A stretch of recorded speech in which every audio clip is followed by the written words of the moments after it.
it was arguably the best weekend of the year for fighting. I'm not saying there won't maybe be a better weekend coming up, but this will be impossible to rival with ADCC going on, including some people on the show maybe that are exiting their car as we speak. If you're curious what that is, we have not started a serial podcast. That's just the guest running. I'm your host, Kevin. With me, of course, Rafa Sparza. It's time for the show that proves fighting is easier from outside the cage. I switched it up a little bit, Raf. It's 2021. You did. We're about to hit year 10, season 10. Wanted to have Season a little, 10's coming up. how are you? Before we ask, you were on air for 48 hours like an old telethon, just plugging away, covering ADCC.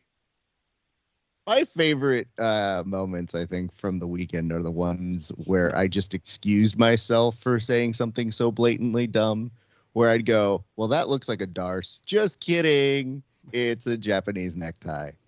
Nope, it's an armbar. Who is doing this show? So, yeah, no, I had a couple of those. And I think it's important to have a good sense of humor. I will tell you, though, we did discover this weekend that maybe saying names is hard. Now, I do it purposely on Over Under Kevin, where I mess up the names of the people who aren't on the show. But somebody who's on the show this week, returning from last week, competed at ADCC trials and had to walk into a match where they just kind of said, here's how we think your name sounds. We're glad to welcome our friend Fatima. However, some people in ADCC who are announcing may be referring to her as Fatima, but we know better. So, ladies and gentlemen, please welcome back to the show our friend, yours, the truly the best one, Fatima Kline. Fatima, how you doing? I'm good. I'm so excited to be back so soon. Well, we're excited that you're on the show because no less than 4 times this weekend did you do some dope shit that I said, guest of the show, Fatima Kline, crushing it right now. Look at that. Oh, yes, just beautiful technique by friend of the show who will be back on this week's episode. So we were rooting for you so hard. I want to ask first and foremost, how did it feel to be out there this weekend? Wow. I mean, it definitely felt like a level up in competition. When I first looked at the bracket, I mean, I knew everybody was going to be tough. I did not think I was going to get the toughest side of the bracket. I definitely think that is a part of my luck, and that is okay. I think all of my matches are generally tough. I've never really had an easy match before, and the grind is what I live for. And so when I first went out against Hannah Sharp and then Bree Robertson and then just Trinity Pun, one after another, I was like, man, I've never been in such intense technical competition before. And wow, I learned so much from it. You were a highlight machine, first and foremost, so thank you for that. Thank you.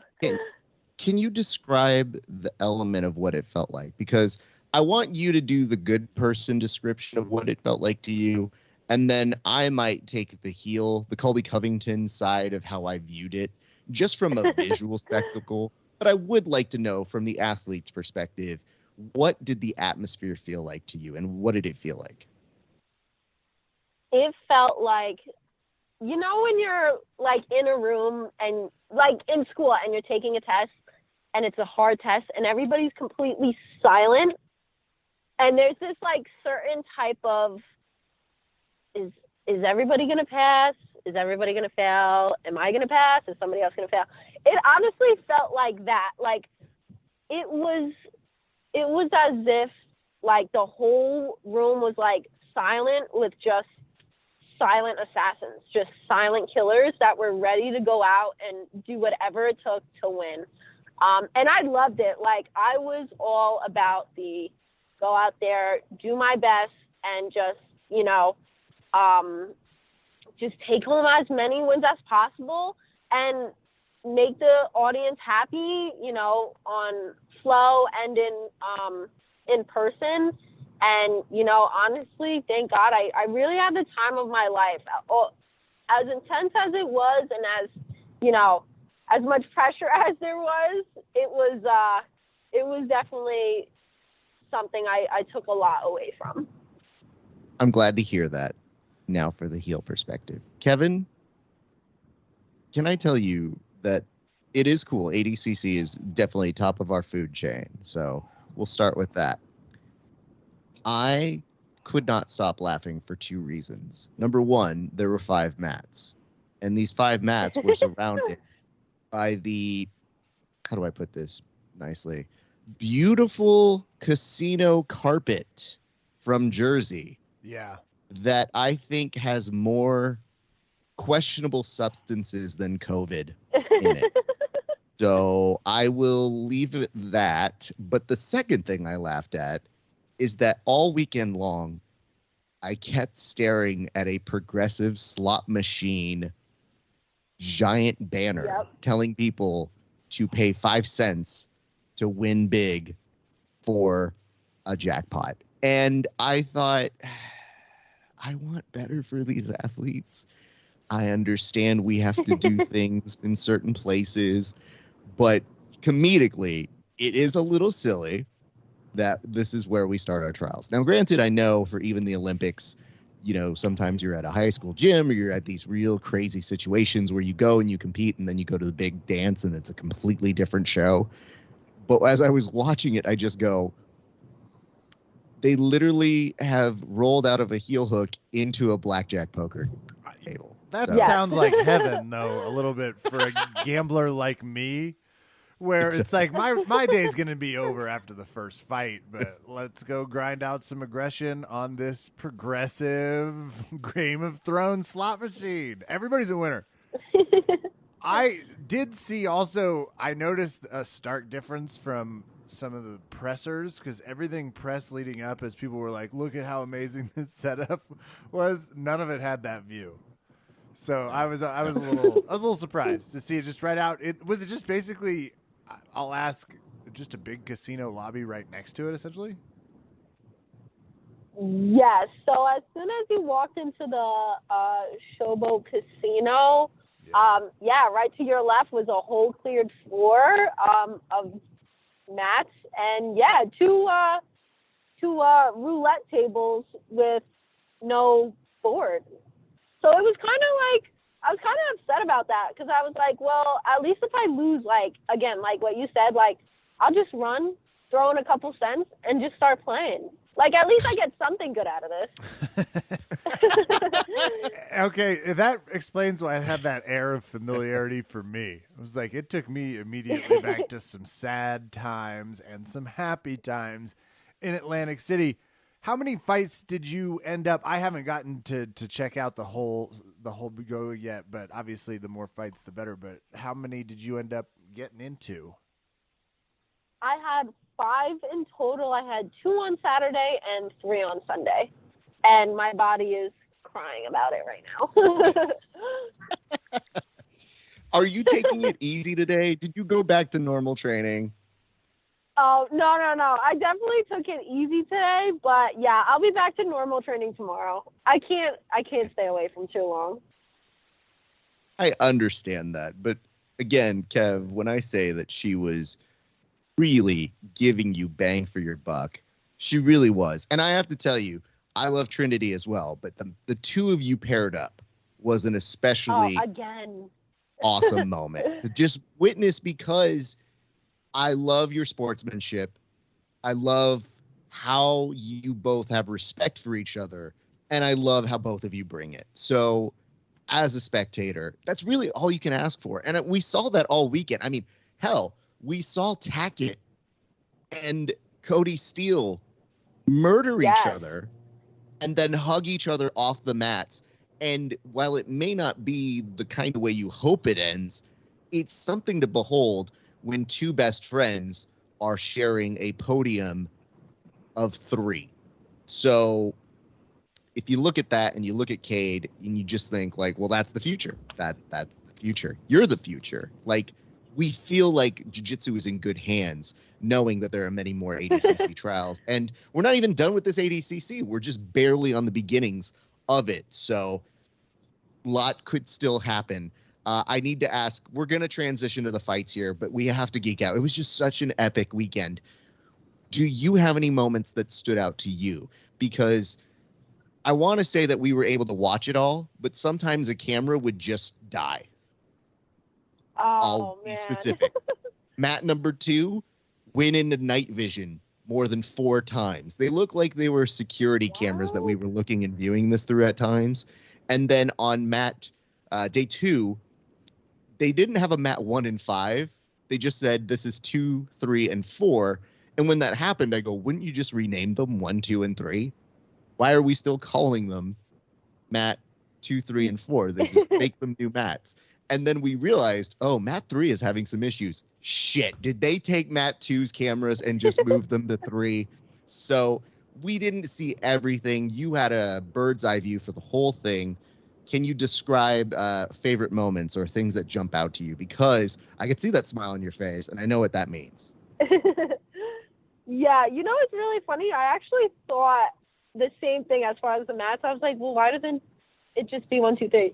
But besides that, I think my best, it's hard to choose the best moments because with the level of competition that was in front of me, every single time I fought, it was just like another level and another level. So it's hard to say an exact moment, but if I were going to say anything, I would say my second match on Saturday against Bree Robertson was probably the most special moment to me.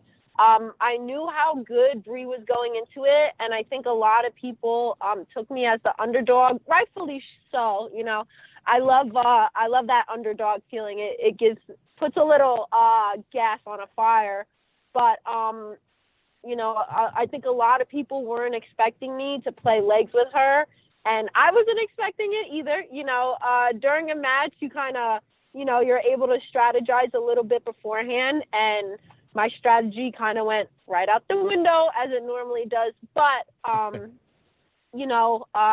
thankfully I was surprisingly, even to me, it was such a surprise that I was able to not only win, but to submit such a high, not only high level opponent, but like just great at what she does. I knew she was a leg locker going into this, and I knew she was a good one as well. And so just being able to catch that and just kind of be like taking the moment of me just, kind of just enjoying the crowd for a second, like it's hard sometimes if you're not a grappler to watch jiu-jitsu because I know it could get really boring, so I try to always put on an exciting performance, and just being able to finish my match with her like that was incredible to me, and to turn to my coach and just like enjoy it together was really special. Hell yeah. I finally have a Fatima Kline match. It appears as though I've got you against Pun. Pew. P-U-N, maybe? That's Pun, yeah. Pun. Trinity. Yes. Took me a minute. Sorry. Just because they moved me into 3-box Raf, which I didn't know they were going to do on the main one here. They surprised me with it on my device. But that's awesome. Don't 5 worry. fights is an insane amount to me, given especially, but that's awesome. Damn, now I was trying to search by your name, wasn't able to do that, so thanks, Flo, just as a big heads up. Well, we also want to give credit to you because you did take bronze. You had a very fun third place match that you were able to very, very nicely win, and I just want to, I guess, ask you, what did it feel like to make that podium for this specific event? Honestly, it felt great. Obviously, it could have felt better getting first, but luckily I have another chance at the West Coast, so I definitely am determined to take full initiative on that and absolutely take first this time. Well, I might be biased, but West Coast trials are, I'm not going to say better, but here we go. It is interesting for this reason. because it's the last real shot to earn your ticket there.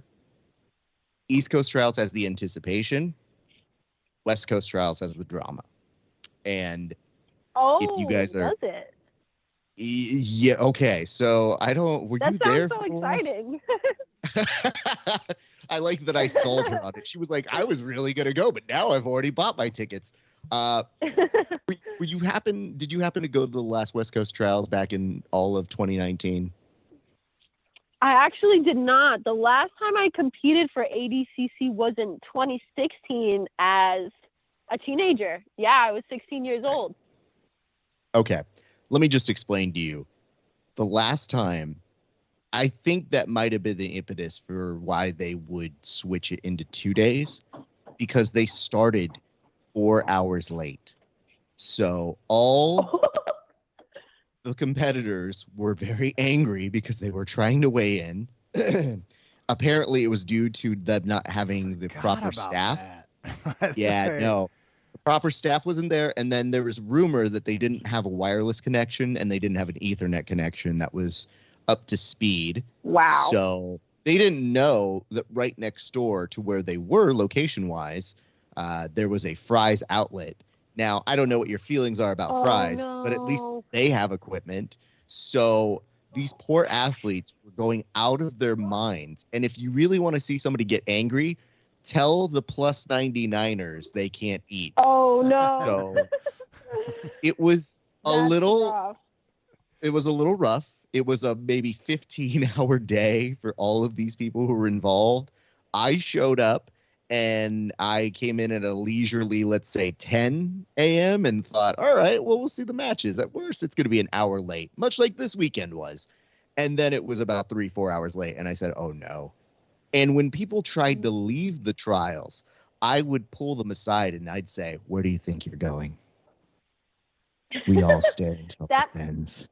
That would mean you would be pulling me aside a lot this weekend.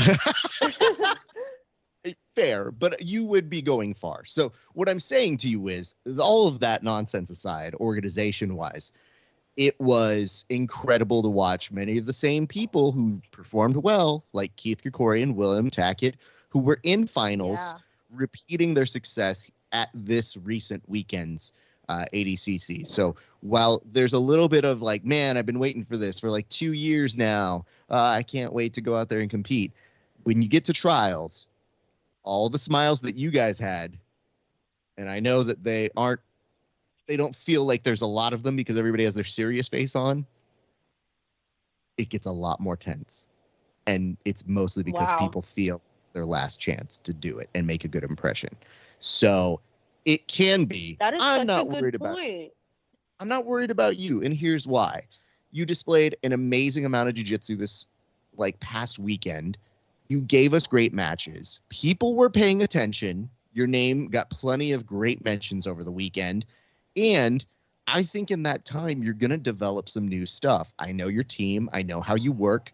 And I'm excited by that challenge for you because I know you rise to those challenges. So I'm not worried. I just feel like if you win, you will receive a smoothie from me. So extra incentive for you because I would like to see crush it because you were there. You're that world-class talent.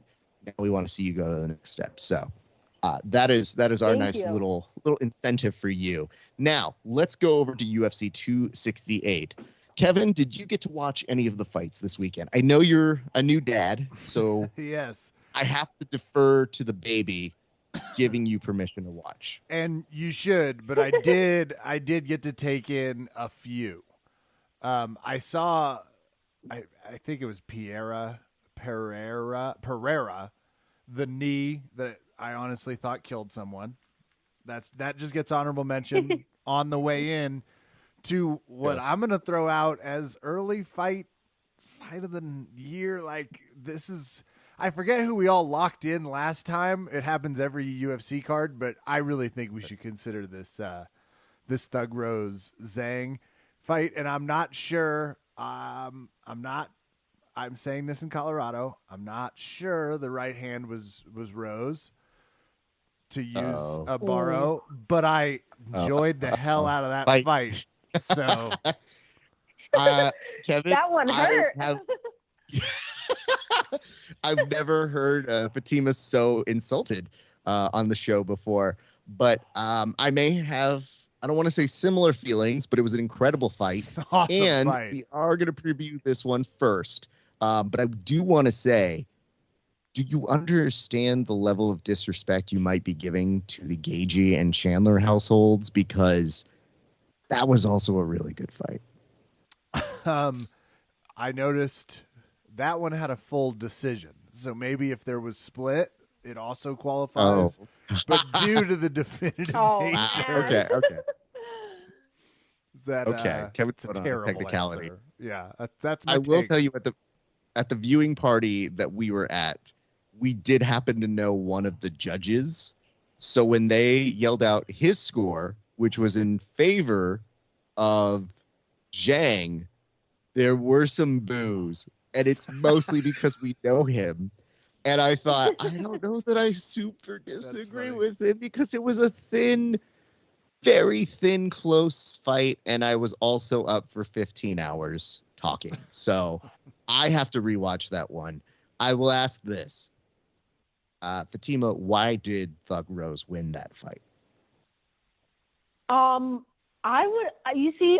can argue that I can't see it going to the other side, but I can absolutely say that I do agree with that decision, that it was Rose. I think especially the last two rounds, she kind of pulled away. And like everybody says, or what I have heard at least, is the first few rounds are important, right? But everybody kind of remembers the ending, So if you come out with fire and then you die out, people start to kind of leave that fire. I think, she made a really good decision to kind of just start turning it up at the end and really swaying the sides on this one. Were you concerned at any point during the fight? I was concerned even beforehand because I kind of knew this was going to go the distance, although I was really hoping for the same outcome the first time within 10, 20 seconds it was over. But, coming back from a loss like that, I mean, I would react the same way and make it an all-out brawl. But I was not surprised that Rose was able to prevail. But, I mean, so much credit to Weili that she was able to come back twice as strong and give Rose maybe one of the best fights she's ever had. Rose definitely put in one of those performances that solidifies her as a champion. And even if I think it's close, even if at certain points I thought Zhang was winning, I was heavily impressed. And it's hard not to appreciate the work. So I think I said this during the broadcast. I said something to the effect of, I think this is the fight I wanted to see the first time. I think we're getting the luxury of seeing the fight with both of them getting to display what they're good at.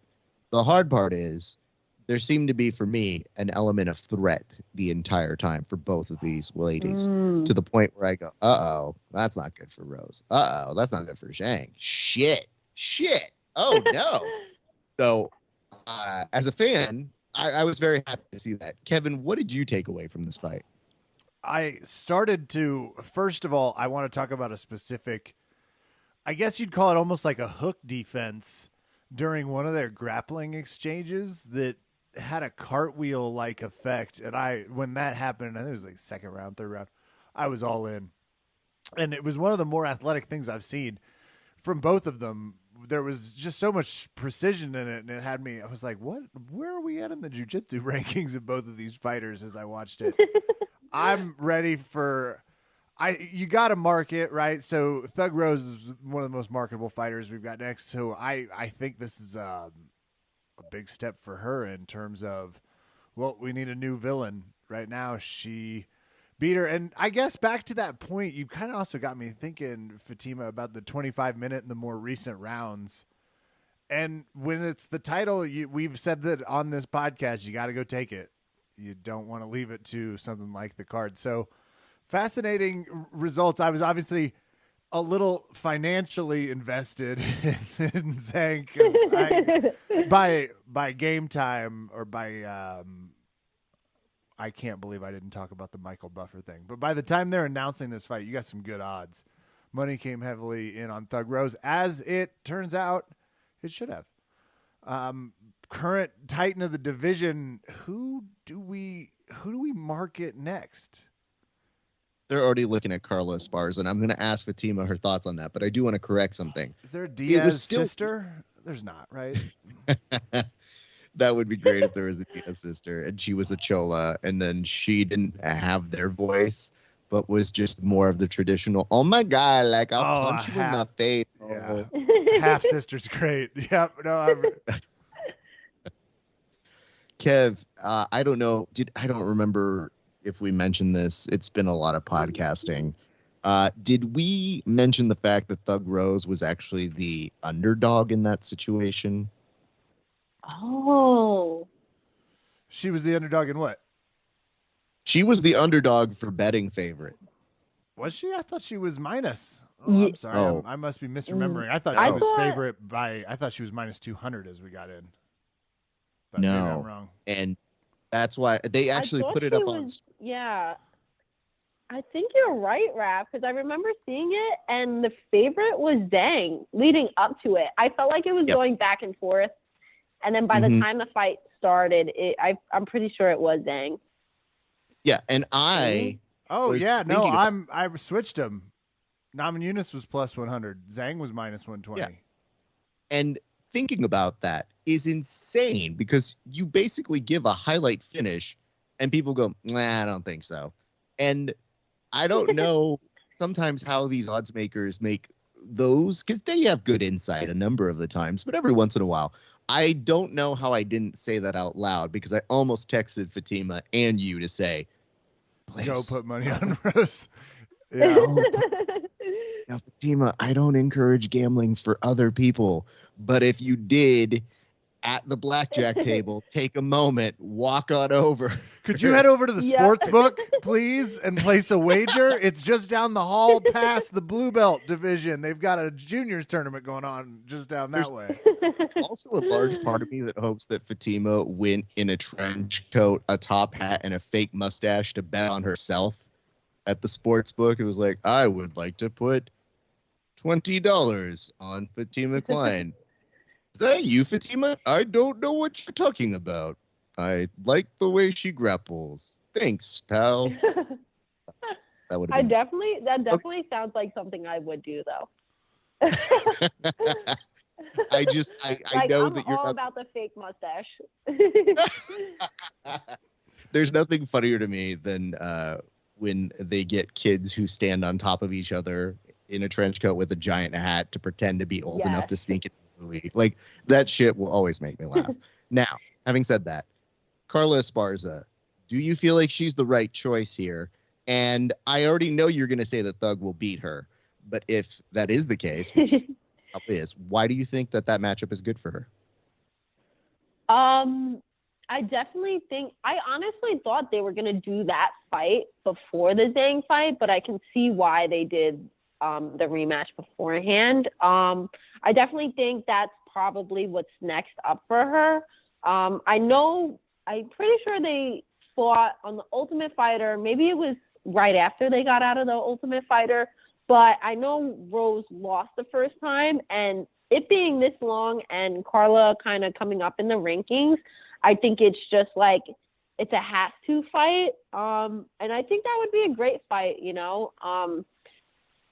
Obviously, I think Rose can take it. I'm super biased, but I feel like we're not going to see that fight for a little bit, though. I feel like we won't see that till maybe next year, maybe the summer. I feel like Rose is going to take a little bit of time off, just because the way she said what she said in the post-fight interview, it sounded like, rightfully so, she needs some time off, especially after 5-5s like she did with Zhang. Yeah, her and Usman both saying, I think I'm going to take some time off. I said, yep, Yep. Go where you want. Do whatever you want. Yeah, Uh, for sure. Kevin, with that being said, when we look at somebody like Carlos Esparza, we have a biased person over here. We know. For you, though, you were asking us that question. Did you have somebody else in mind that you were thinking in that division? Or did you just say, like, you know what, screw it, let's just do it? My problem is I really want one more of these. The split decision left me a little bit, and even as I'm hearing you all talk about it, it's like it would be the trilogy, right? Well, how many BJ Penn, Matt Hughes fights do we have to sit through? I mean, they're obsessed with this. So if you don't think Carlos Esparza, because to me, I hear Carlos Esparza, I like it. I don't have that. Yeah, that's who's next. I don't feel that good about Carla walking into that fight. So that's my issue as we go about that, and I'm trying to think, but because there's a small matter of weight class issues, and I'm just about arranging a super fight here, but Joanna's in a different phase.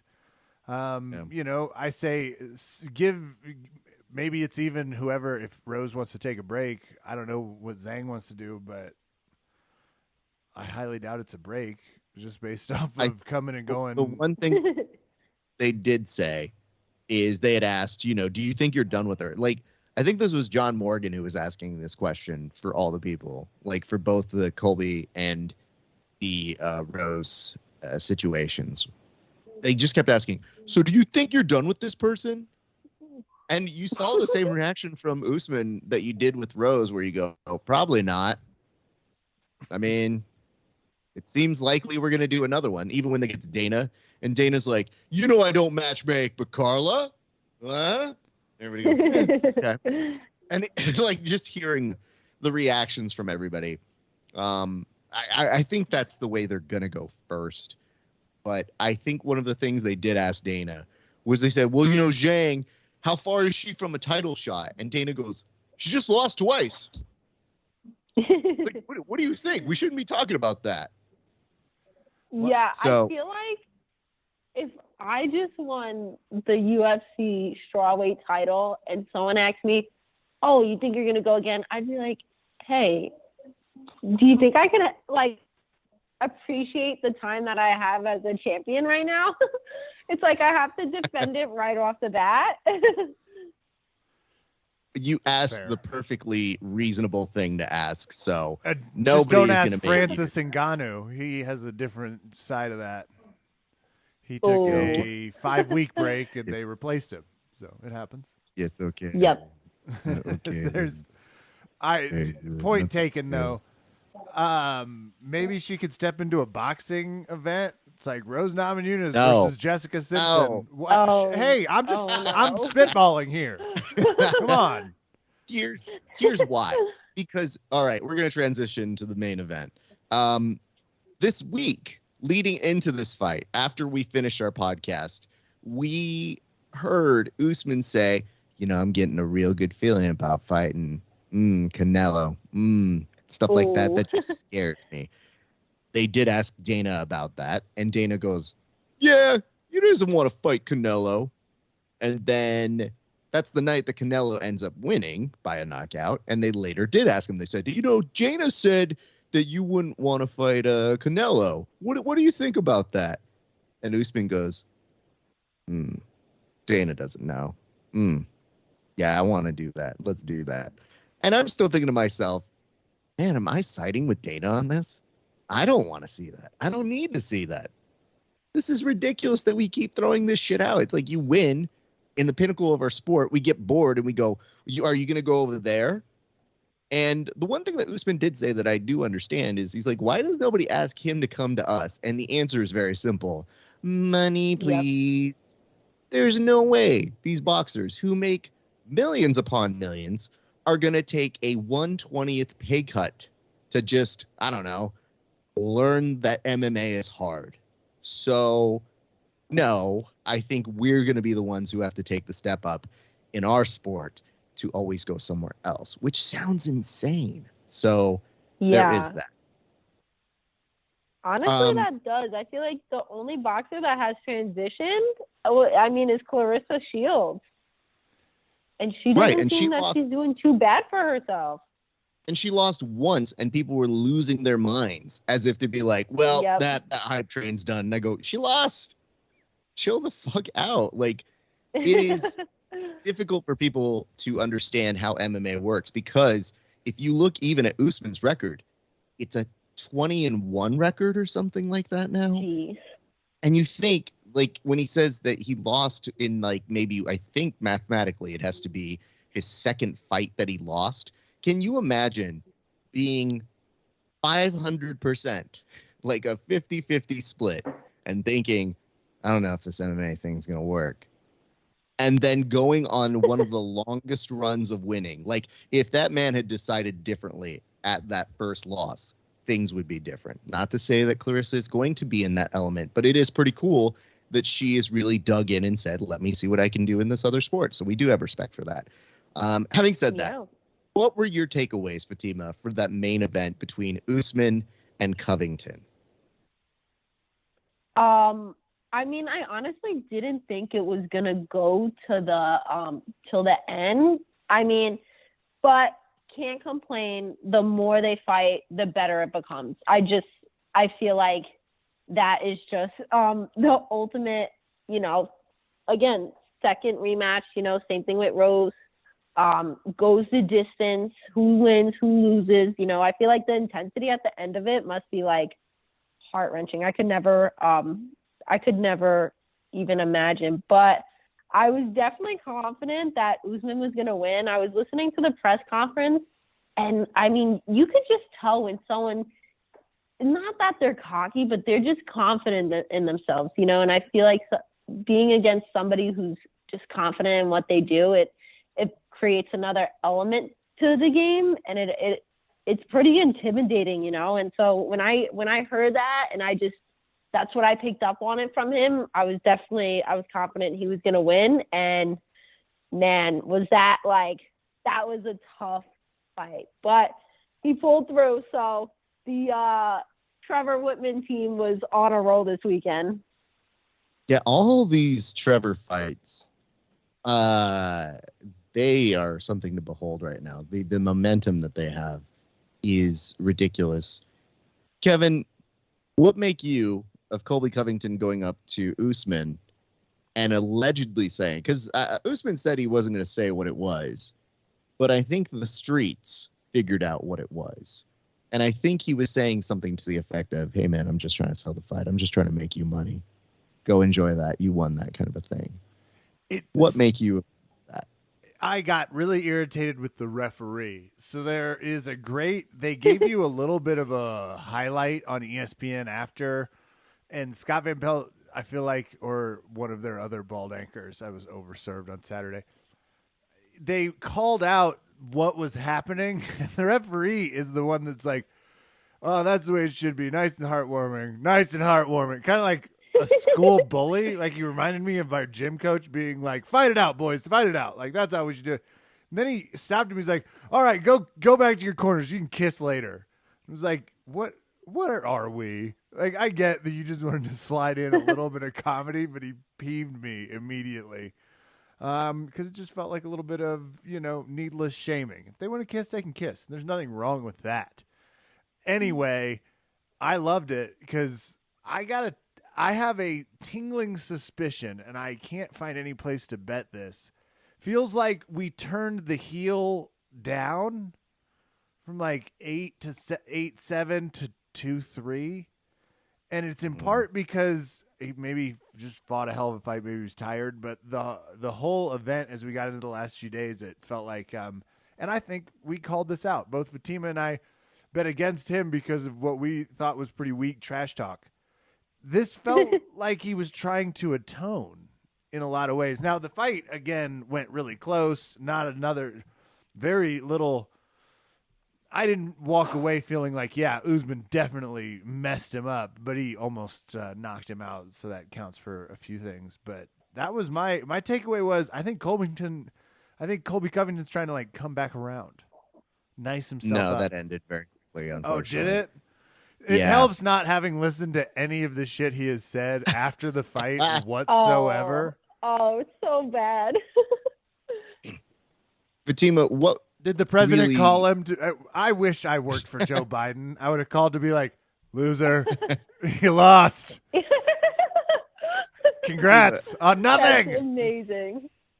Fatima, I would like to know what struck your ear, because you said it was so bad. And I would like to say I'm very impressed with how much you're observing. Like, normally we're the people that do the extra credit, but you're watching the pressers, you're watching the post pressers, you're doing a full scale analysis. So it tells me that you pay attention to a lot of stuff. So when he went back, what kind of perked up your ears, or what like made its way that you were looking at a little bit later after the fight that you saw him say that you go, oh, okay, well, he's back to that, huh? Well, I mean, I love listening to the press conference because I feel like that kind of, I mean, it's the start to, you know, fight week, and it just amps up the intensity that much more. And it's funny because the day before I competed, I love always watching UFC fights because I feel like it motivates me to get there one day. And so while I was watching it, I'm like a big just like observer and listener and just like reading body language. And it to me, it just felt that like Colby was just trying so hard to get underneath Usman's skin and just going like overboard, you know what I mean? And then when he loses, then he's like, hey, I'm just trying to make money. You know what I mean? Which I get. I mean, I feel like if I was ever put in that place, I hope I'd never do that. And I pray that I would never be that person that just does it for money.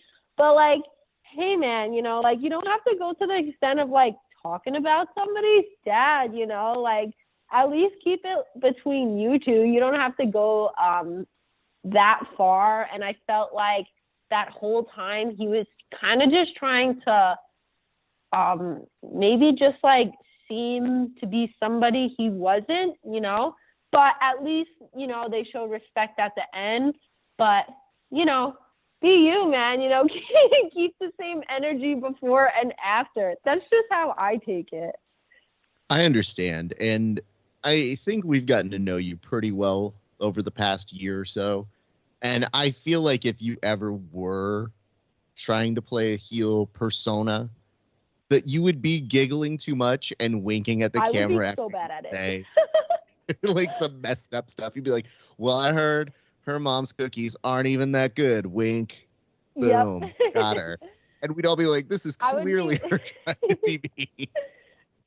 Yeah, I would be like the person that like looks at them and like shakes their head and then like looks away and is like, yeah, like she's definitely good. You know what I mean? Like, yeah. But I just hope I'm like Rose and I just like look and take it how it is and just like go for the win each and every time. You know, actions definitely speak louder than words.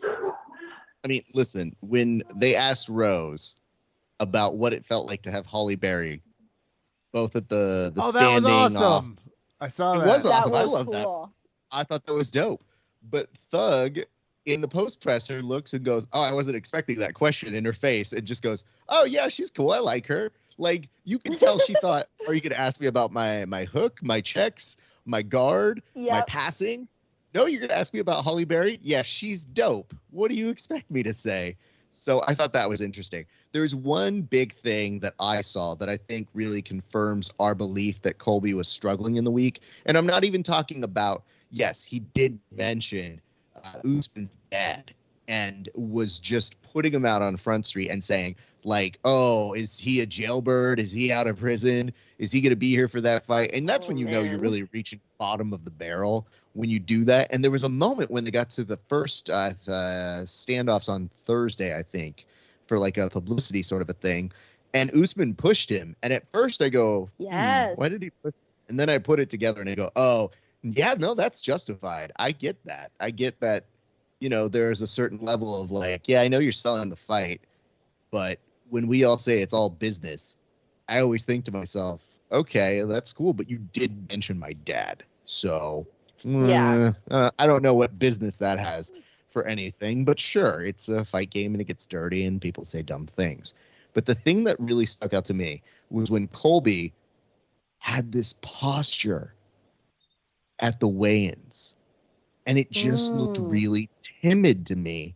And I don't know how I could put it into any words other than I showed a couple of people the photo that I got. And the first reactions that I saw from my friends were, yeah, he's going to lose. Just based off of the like him standing on a scale. And it could be a weight cut, could be hard. I don't want to assume any of the other stuff.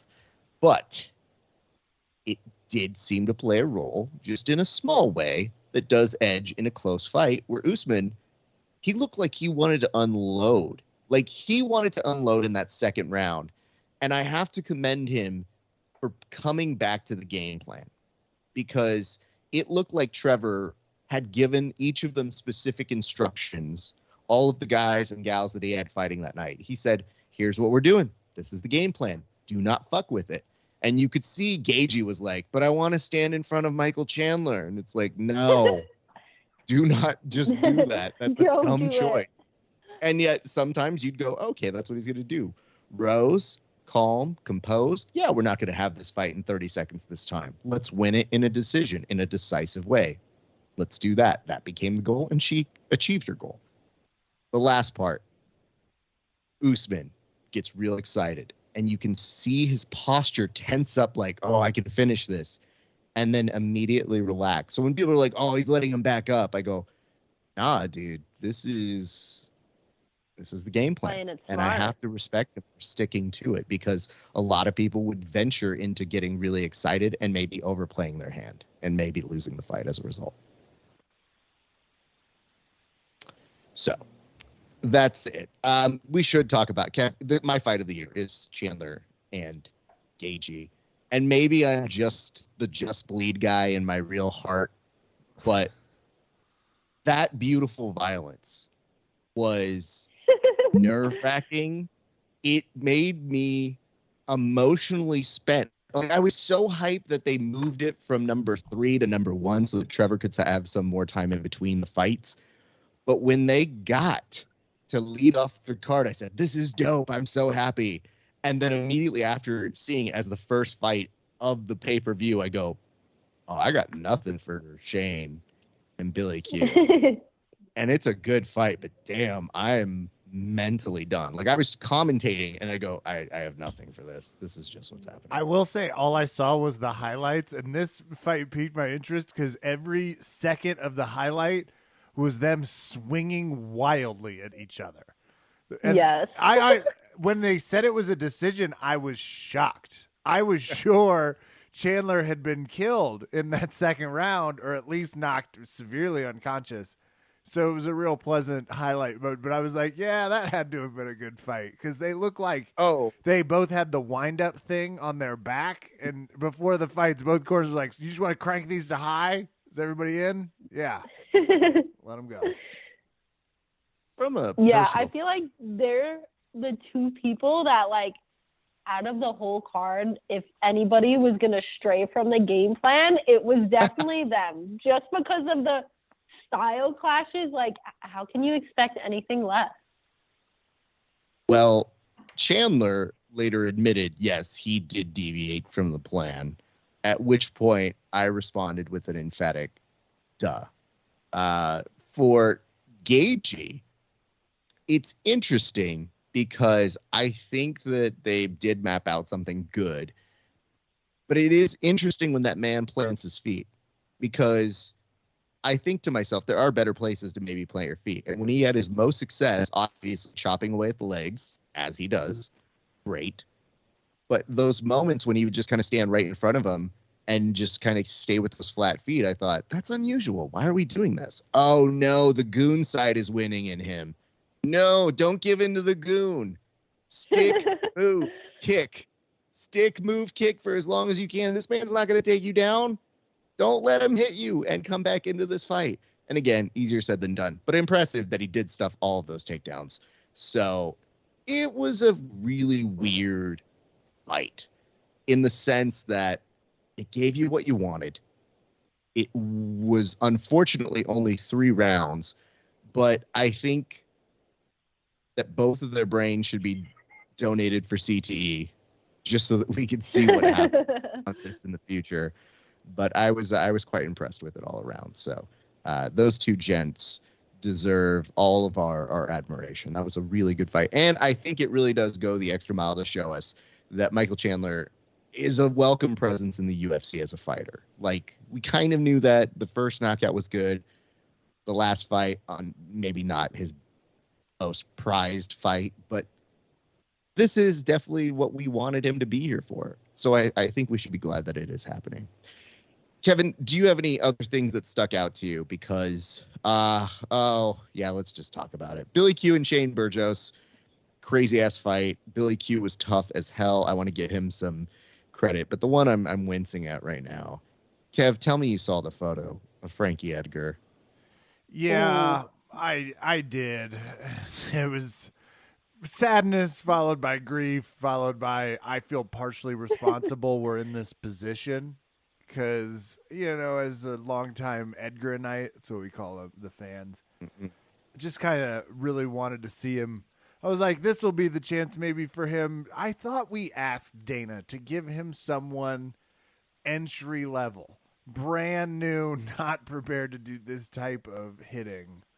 That request must have gotten lost because this was tough to see.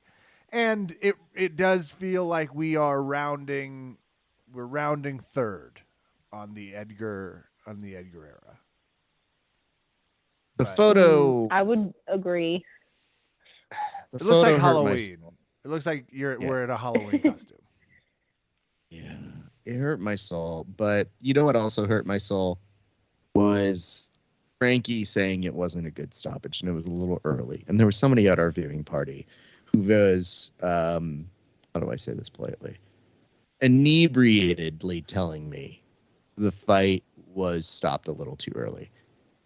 I think the majority of us knew we're good with it because the first moment Frankie looked up, it wasn't at the fighter who could have been following up with even more shots. It was at the referee. And that is always a little after they've already called it. So I felt okay with it. I think everybody here probably was okay with it in a certain way. Fatima, did you have any notes on this fight? I know that last week we gave you some mess that the East Coast may try to hunt you down, but I think those things have quelled. I don't think the East Coast is going to come after you for that loss. Yeah, I honestly, it's funny that you mentioned that photo because when I saw it, it directly, I don't know if you guys remember, but it's hard to forget Ronda Rousey's face when she got kicked by Holly Holm. It for me, it directly corresponded and I was just like, oh no. I was definitely, I did not think it was going to go down like that.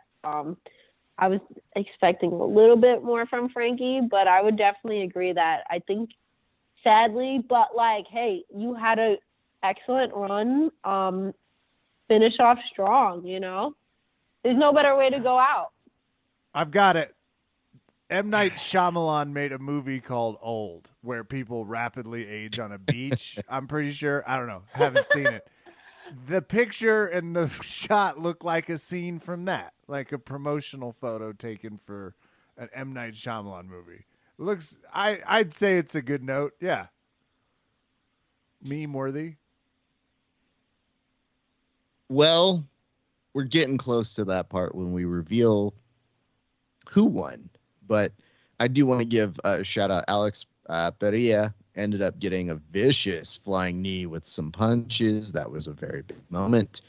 Bobby Green also giving us a very fun finish of Rage Now, which was very good. Edmund Shabazian did not keep up in that fight, unfortunately. He's having a rough UFC tenure thus far. These prelims, Raph, must have been good because you go Pereira, the Haas, Aquinta, Shaiban, the Curtis, it's a flying knee. The next fight, this is what ESPN has listed. They have flying knee. The next one, they have punches. Then they just have punch for whatever Curtis did. They were like, that's not punches. That was just a hit. And then One punch. and then Imavov is elbows. And it's like, okay, even down Barnett has kick, which is good. This is awesome. Punch, kick, elbows, punches. They're not even consistent. This is great. I feel like that's just set up for a perfect, ending to the main card with almost everybody going to a decision. Right. Yeah. Almost everybody. Sadly. And honestly, and honestly, all of us being A-okay with it. Like, those decisions were merited, and I was like, no, we're good. Those were really good fights. We're in a good place. Because there have been a lot of cards where we've had nothing but decisions on the pay-per-view, and you go, it was a little slow. Like to know if they can refund me on this one. Ooh, by the way, before we go any further, I do want to remind people, it is suspected. I can't fully prove this. But Kevin, did you see that Dana White was wanting the Canelo fight? He had money on it. Yeah. He did, and he won. He won $40K, even though he bet $100K to do Saw that. I was like, what a lovely world you live in. Are you bragging about this? I was shocked. It was like, you bet $100K. Anyway. Can I point this out? That's 2 fighter bonuses to win not even 1 fighter bonus. So I don't know if he thinks of it in those terms, but when he mentioned later on that night, he goes, oh, yeah, we're going to make sure those other guys, they get some fighter bonuses, because he ended up giving out 4. But what he said was, in regards to the extra ones, he goes, yeah, they're not getting the full one, though. So I'm like, you won $40K, you dick. Give them money. Take it out of your shit. Because, and here's the reason why, everybody. People are suspecting that Dana was illegally streaming the Canelo fight. They showed a link to where he was watching it, and they had a monitor, and all of the internet was like, hold up, I know a crack stream when I see one. And they asked him about it on the presser after the fights. Wow. And Dana, we've got a look on his face. Just as a community. Go on. The Dana had a look on his face, Kevin, when they go, so did you pay for that? And Dana didn't just say, yeah, I did, you fucking dummy. It was, did you pay for that? Ellipsis. Yeah. Smile. So I'm letting everybody who's listening to this know. This is the same Dana White that months ago said, we got one. We're going after these creeps. We're coming after you guys. No, Dana's also the problem. So allegedly, I can't reverse psychology. Yeah, that's a real good point there, Fatima. I like the idea of Dana going like, nothing will show these illegal streamers quite like the guy illegally streaming them. Yep. Yep, you really showed them. I'm pretty sure whoever gave, probably Brandon Schaub gave him that link. Anyway, Kev, do we have results? We do, and we're not going to like them. I can already tell you.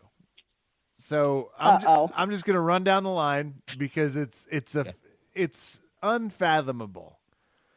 But so we have Gary versus Williams. These sound like Supreme Court. I had Gary. We both had Burgos, though Fatima had Williams. So that obviously, I'm if you're counting at home, I'm up 1. I had Imavov. She had Shabzian. We both had Gaethje. So we're getting into it. We both had Haas. We both lost that one. We both had Usman. We both had Osborne. I took Edgar out of loyalty, and she was right with Vera. Then we have Barnett versus Vellante, where Barnett is the winner. I have Barnett. She has Vellante. I have Green, who overcomes Iaquinta. She has Pereira, who put his knee through his good friend Alex. And then I had Zhang, and she had Rose for a razor-thin 8-7 victory for me. Wait, Kevin. Wow. Edge her out like Thug Rose. I split decisioned it. I really did. Did we double check this? She got the big fights, that's for sure. She almost, I think she swept the main card. Fatima, I can actually affirm that yes, that is the result, because when we do this, Kevin has one, I have one, we keep the record separate, and if there's ever a discrepancy, the other is supposed to speak up, and I can tell you that is the count I have as well. I'll take it. They added 2 fights this time. So they did. So they switched some things around within the last week. They ended up dropping one of the fights that we had previewed. I think it was. We just did. You guys didn't get that one right. Nope, the Haas they and just Curtis added. one, but they ended up adding. Yeah. So anyway, womp womp. But Kevin, what does that mean she has to do now? Because listen, you can't just boss around an ADCC East Coast Trials bronze medalist. And a wood. She will murder you. Yeah, that's been made apparent to me. I actually was going to say, with you do like a shakedown move when you're standing that would, I'd be in half guard during most of our matches trying to figure out what the hell happened. So, yeah, that's a problem. We had a smoothie bet, and I have my secret ingredient ready. I've been thinking about it all week. That she has to incorporate. Wait to hear. I'll also give her just a free, you should take that fake mustache idea. You should go into the West Coast Trials with like a big Western mustache. Just like have it on right before and then throw it to your side corner or whatever. That's just a free one. Soy sauce is ultimately what I came up with. Soy sauce. Oh, man. I feel like I should just blend up a bunch of sushi. Love it. Love it. I wanted to give you something where you were like, do I just go savory? Your call. I'm just saying soy sauce is the secret ingredient. Okay. I feel like 1 packet, like you get from. Well, let's start by asking this. Are you a person who enjoys like sushi? Oh, I love sushi. I don't know. Well, I definitely know I've never had soy sauce in my smoothie. I was about to say, if you had, you would made some very drunken choices in your time on this earth. And I don't know that I can say that confidently. I mean, it is a particular ingredient. I mean, when Kevin said he had one, I thought it would be something a little more exotic. But when Kevin says, I want you to take the low sodium. It was that or Dijon mustard. Oh, God. I almost went with Grey Poupon, but I didn't want to be too fancy.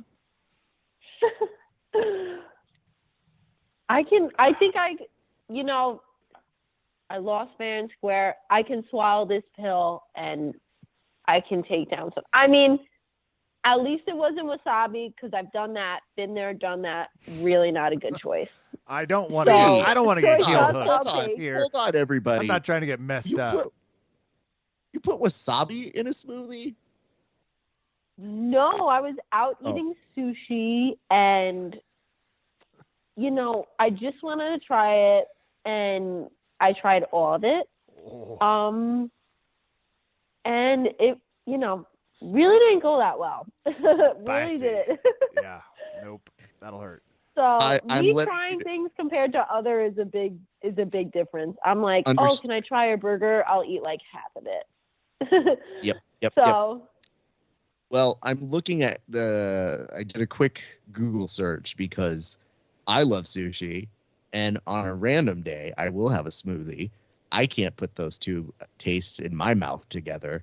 And lo and behold, Boost now makes a soy sauce smoothie. And the explanation is because life can't get weird enough. So, and it says, it literally tastes like barbecue condiments. There's a smoky one. There's a soy sauced is what they refer to it as, and a balsamic strawberry. No, okay, these are bad choices. So, I'm trying to find some sort of precedent for you. But listen, Fatima, I know that you are a champion. You'll be back. You'll come back swinging. We may have to bring you back for a rematch because I think that's the trajectory here. If We've seen Thug Rose do We well. need a round 3 of that. We need an need a Usman round Covington. She'll We be need at a West Coast trilogy. Trials. Let's do it. So maybe in the future we will have to do this again. But in the meantime, let the people know what's going on. I forgot to ask you before we started. Do you know what's coming up next other than West Coast Trials, or are you just in the phase of you're just staying ready? So tell the people where they can find you and what's coming up next for you. Yeah, I actually have a few competitions coming up. I'm competing for Emerald City Invitational in early December. I'm also trying to get onto a few more cards in the meantime, leading up to the trials. But my main focus is absolutely ADC. I'm going for gold this time. But yeah, you can find me on Fatima_Kline on Instagram and Facebook. And again, I am new on Twitter. I'm not fully quite sure how to use it, but I'm getting a little used to it. So don't mind me if something ridiculous pops up, because I really don't know how to use it. At Fatima_Kline7. And yeah, check out my latest fights this past weekend at ADCC, and let me know what you think. You know what? To help you out, we'll occasionally throw you questions on the Twitter. We will show you the way. Yeah, At least help that. me We'll out. prompt it out of you. We will be here for you. That is our job. That is what we do for our friends. Kevin, do you have any parting words for Fatima before she heads back out into the fighting wilderness? Thanks for being at the ADCCs. Now that you've gone all MMA, it's always cool to see a badass kind of balance those. So keep crushing. We'll be cheering you on. Thank you. That'll do it for us tonight here at Verbal Tap. I'm Kevin. Thanks for listening. Good night and good fight.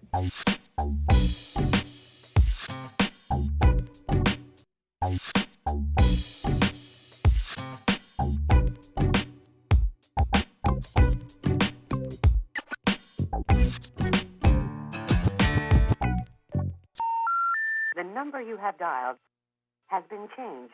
The new number is... Please note, the new number is